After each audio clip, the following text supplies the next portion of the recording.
नमस्कार विद्यार्थी मित्रांनो, बघा 10th स्टँडर्डचा मॅथ त्याचा लेसन आहे क्वाड्रेटिक इक्वेशन आणि फॅक्टरायझेशन मेथडने आपल्याला हे सम सॉल्व्ह करायचे आहे.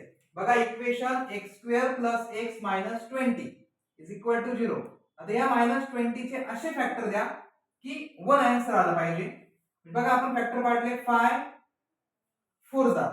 बघा इथला जे मिडलला जे साइन दिले, मिडल टर्मचं जे काही साइन आहे प्लस, ते आपण इथे ग्रेटर नंबरला देऊन ठेवा प्लस.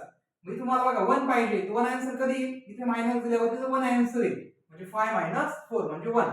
बघा फॅक्टर आपल्याकडे आलेले आहेत x² + 5x - 4x - 20 = 0.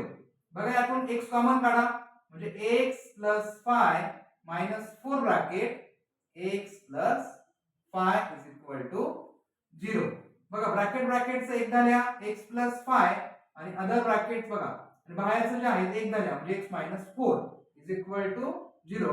Therefore x +5 असल्यामुळे तो झाला -5, आणि इथे लक्षात घ्या x -4 झाला 4. म्हणजे अशा पद्धतीने आपल्याकडे हे दोन फॅक्टर आले.